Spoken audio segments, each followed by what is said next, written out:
sky is pink and white, if the ground is black and yellow.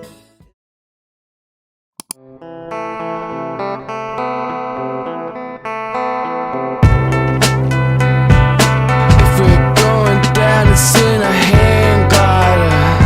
You fucking launched like it was a paraglide. And I wanna preach the truth in everything. It's not a morgue, it's a crash site. So the night burns and we can put out every fire. Pray the rain comes for us to kiss goodnight. Amplifying the round up to another sphere. If you see me, I've been like giving. Hey, I left a bit, had enough of it.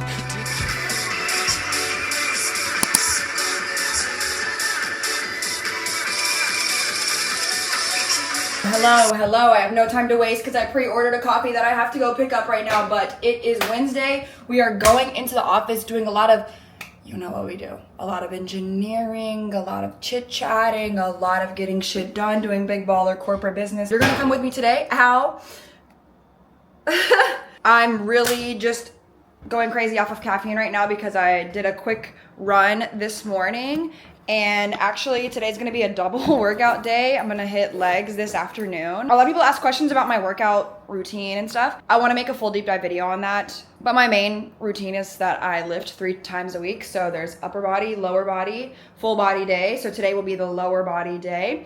And then I run 5 times a week. Actually, sometimes it's 6 right now because I'm doing a base building to start another marathon prep. So if I'm running 5 or 6 days a week and lifting 3 days a week, then that means there's a few days where they're double days. So I run and lift in the same day. And I feel like the most optimal way to do that is to do them both in one session. Like do a shorter run day with a lift day. You know, 3-mile run is like 30 minutes. So you can do 30 minutes plus an hour lift and it's not that like big of a deal. But I don't have time for that. And I'm gonna do a double day before and after work, which I like doing that too sometimes because then you feel refreshed by the time you get to the second workout. I don't know. Nonetheless, let's go. She made this t-shirt that says, I heart Aaron.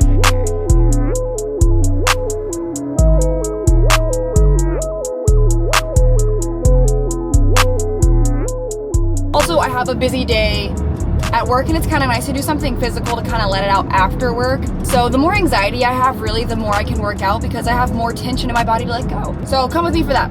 Let's go. Get it? Text a message, I don't know the number. Flexing on these niggas, every bone muscle. Steady taking shots, never hurting them. Even then, y'all don't worry nothing. And I like to give a shout out to my niggas with the game plan. And shout out to my niggas with escape plans. 20 bands, rain there. We can get the rain checker, we can make plans. Pockets loaded, rocket loaded, yeah, let's rock and roll this. Down the floor, lock, stock, and 2 smoking barrels locked and loaded. Diamonds glowing, drop bombing on them. You think I'm jumping out the window, how I got them open. Line around the corner, line them up the block and over. 40-minute drive home, check.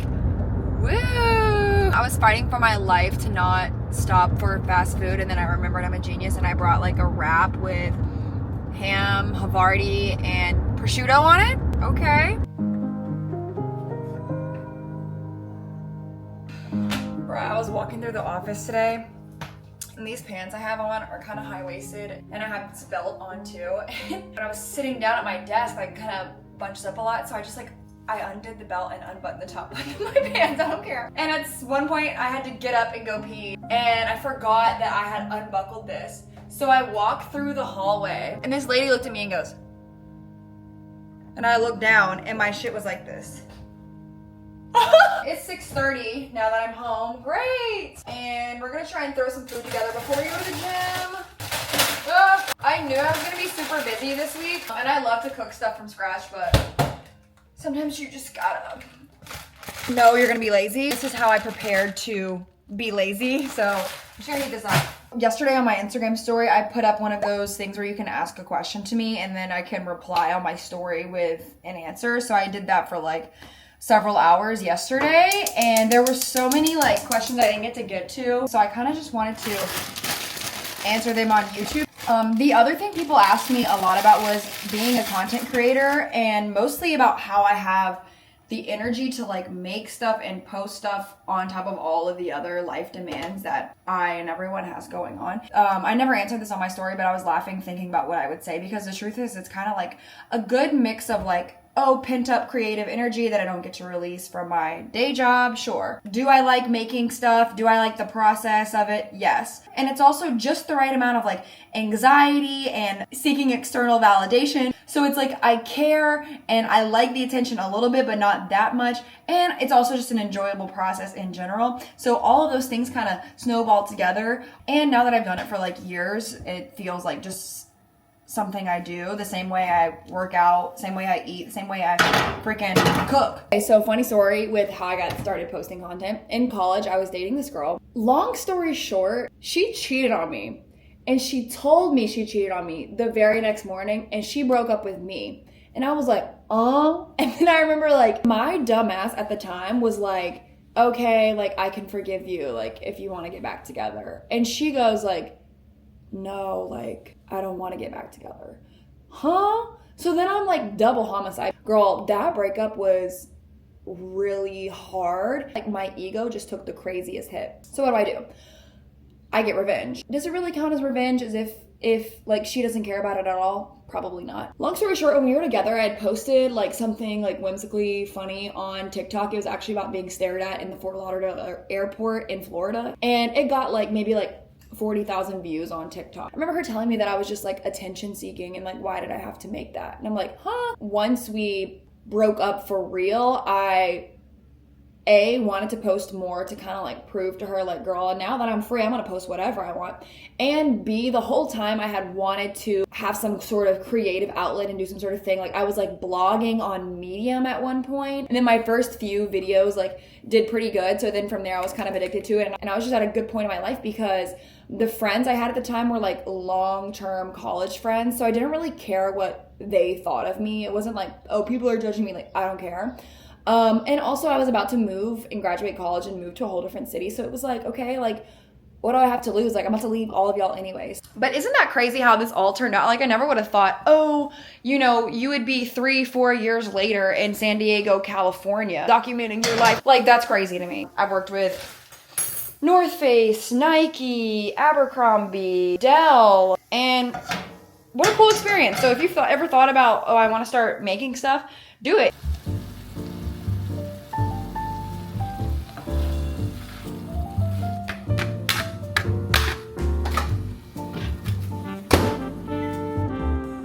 Ooh, thank you, God. Thank you, God.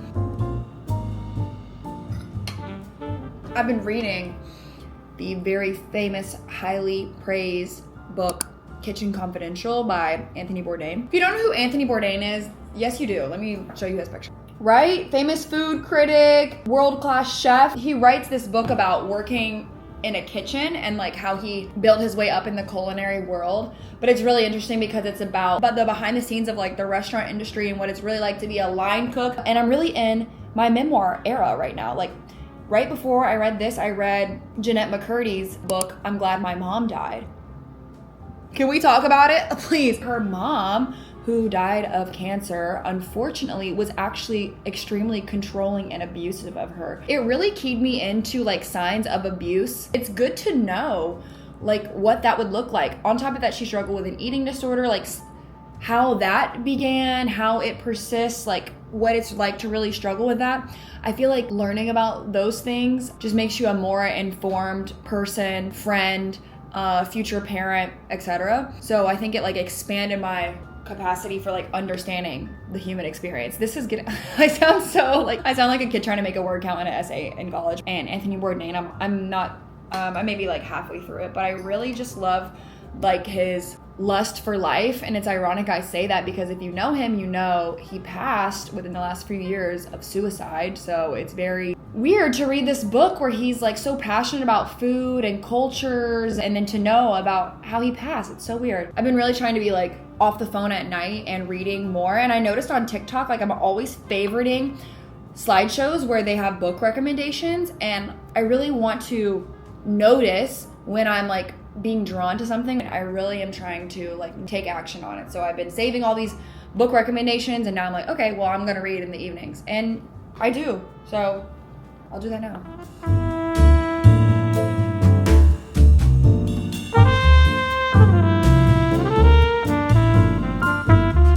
All right, since it's so late, I don't want to take pre-workout at 8:30 at night. We're going old school. People say this works as pre-workout for natural carbs and sugar. What the hell ever. Okay.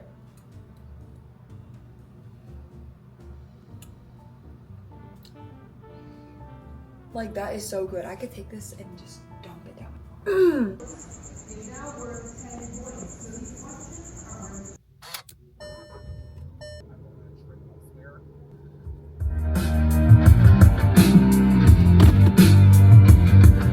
I'm your national anthem, God, you're so handsome. Take me to the Hamptons, Bugatti Veyron. He loves to romance them, reckless abandon, holding me for ransom, upper echelon. He says to be cool, but I don't know how yet. Wind in my hair, hand on the back of my neck. I said, can we party later on? He said yes.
The drill.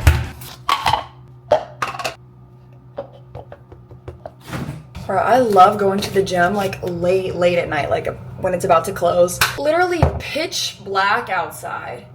My gym has like these garage doors that roll up, so there's like fresh air coming in. It's dark. You can see like palm trees out there. The only people that are in the gym at like 9:30 p.m. are people going through something, people with nothing to do, people who are just like fighting demons. Everyone there has like headphones on and they're like, late night leg day, rock music. I'm listening to like Foo Fighters, Deftones, Paramore, blasting in the headphones. You're doing squats. Oh my god, something about like that being like a whole aesthetic vibe makes it enjoyable as hell sometimes. And you saw my gym. It's like a dusty looking, dirty barn. Like, some people are too bougie for that. I love a ratchet, dusty, old school gym. Now it's 10 p.m. I'm chugging this and headed to bed. I will see you tomorrow. Hi, hello. It's the next day. What's up? Since this video is about a double workout day, I also want to talk a little bit about what my diet is like. I feel like this is the one thing that's such a sensitive subject, and I almost kind of avoid it at times because it's so sensitive and I know that. But there's a few principles with how I eat that I feel like really help with working out a lot, feeling energized, and like maintaining healthy weight. Number one, I'm not like tracking calories, protein, macros at all right now, but I do always eat 3 meals a day. I always have breakfast. I do prioritize a lot of protein. I take creatine. I always drink a protein shake after I lift weights. And I think because I'm not super restrictive, I don't really binge a lot. I also don't eat a lot of snacks in between meals because I eat relatively big meals regularly.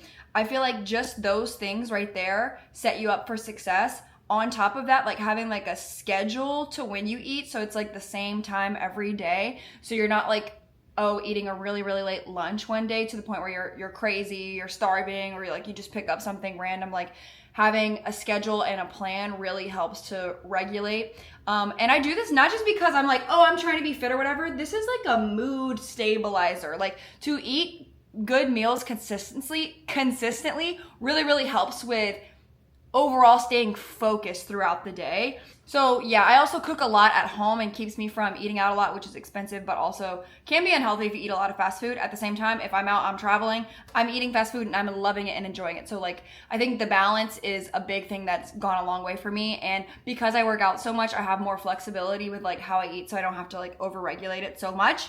And I do think genetics play a part in like physique and like what your natural healthy body fat percentage ends up being. I don't think like, I think everyone is genetically predisposed to look a little bit differently, and that your healthy might look different than my healthy. So yeah, please subscribe if you like this video. If you watched all the way to the end, please leave a basketball emoji in the comments. Nice, my battery just died on my camera as I was wrapping up, but I will see you guys next week. Bye. Please subscribe. Bye.